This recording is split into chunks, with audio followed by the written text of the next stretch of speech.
Alright guys, so this is the latest project. Decided to try a side-by-side.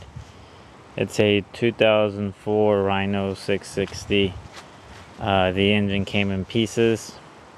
I thought about rebuilding it, but decided to look for a used engine locally, and I found one for cheaper than what I could rebuild.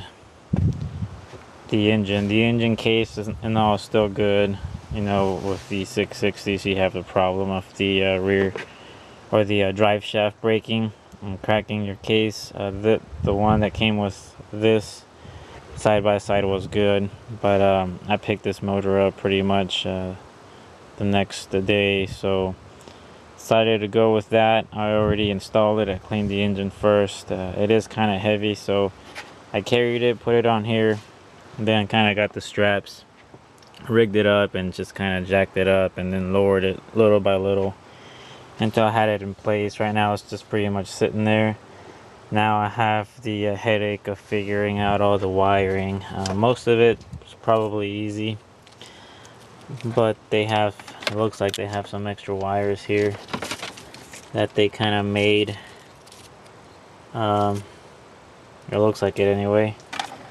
See all these little tie downs that they did. So I have to figure that out. Still a lot of work before I can crank it. Hopefully the engine is good. It looks to be good.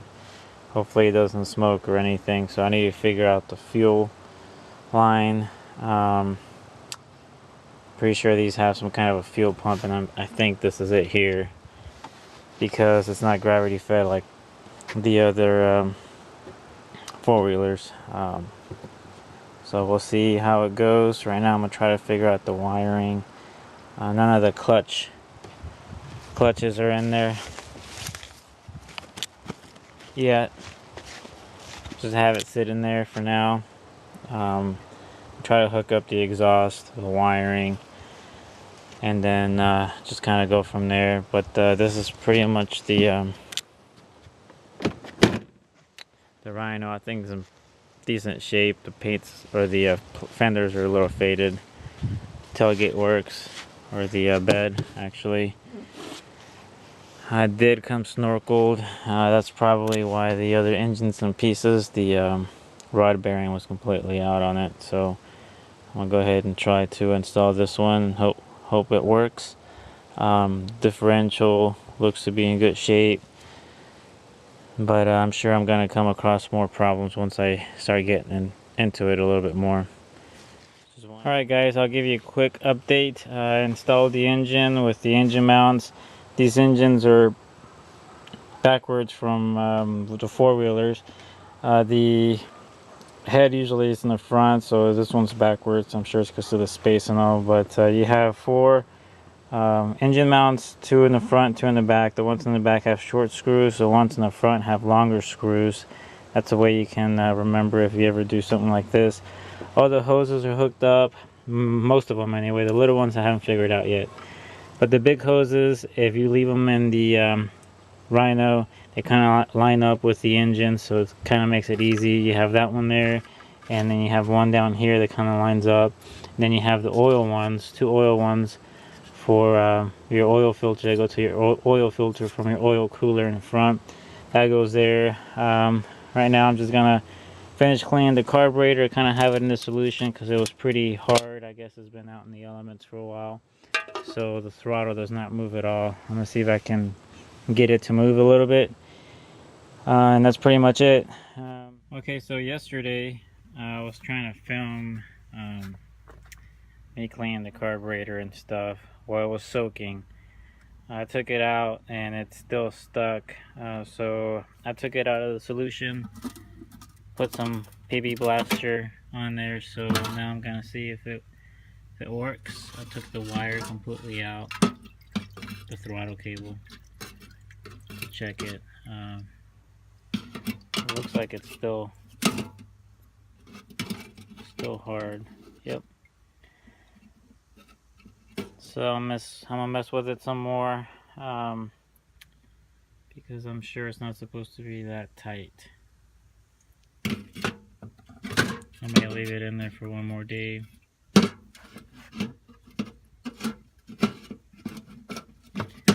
But anyway, I'll go ahead and mess with that today.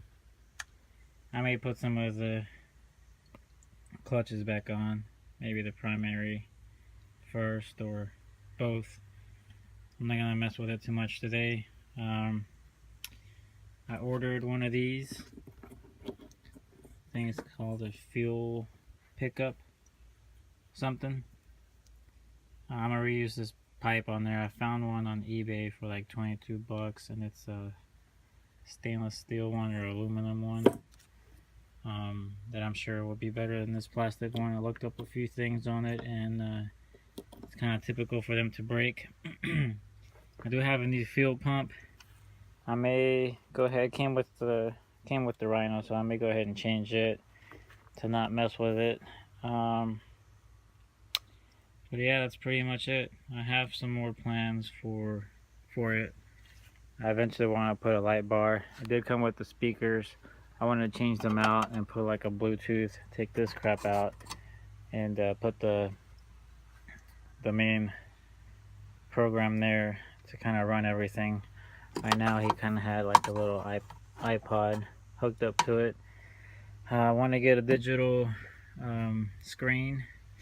Of course, get the faded plastics back, and put some bigger tires, not too big. I just pretty much want this for the property, not much of playing in the mud. I may take it a few times, but I got my Can-Am for that. So yeah, I'll keep working at it, and I'll keep updating you, and hopefully within the next few days, maybe a week or so, I'll get this thing fired up and see if the engine's any good or if I just wasted my money on it. Alright guys, here's my mess of the engine that the Rhino came with. The case is still good. There's no cracks on it. So go ahead and keep it as a spare in case the other one goes bad. Crank's completely gone on this one. Obviously I'll change the bearings. But here's the problem for the carburetor. I've never had to do this before. That's the piece that controls the throttle. It goes in right here. What you do is you have a little piece that goes there where my thumb is. That's pressed in. Then you have a little safety clip. Take that off. And then you have a washer. Just right here.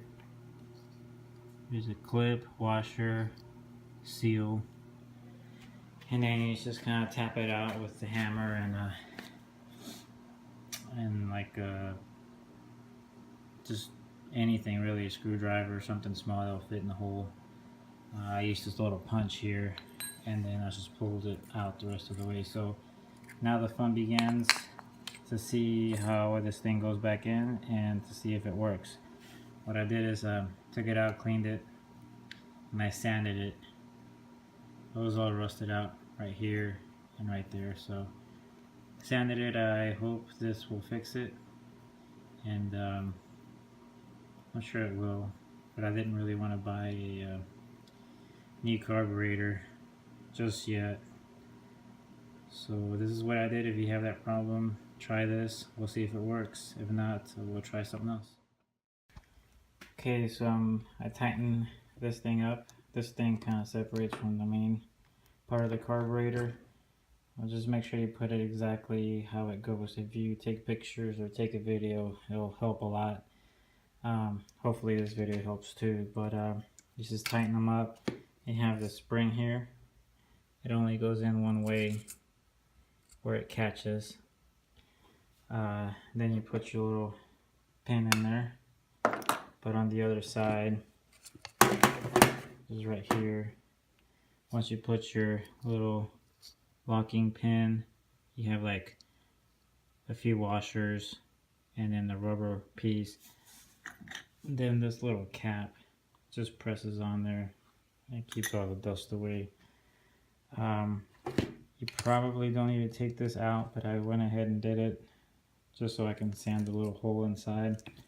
and I sanded this side as well in case it has some rust, and I cleaned it with some carb cleaner. So now I'm gonna get ready to put it on, and hopefully it works. We'll find out. Okay, put it on. It seems to be working the way it's supposed to.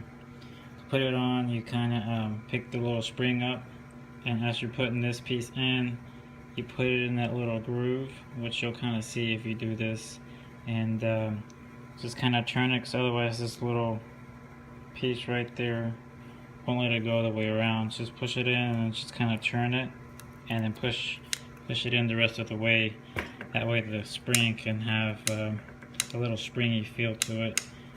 So now I'm gonna go ahead and put this little piece in. To put it on, it has to be open, and you put it in through those two, that split in the middle, and you put those two screws in there.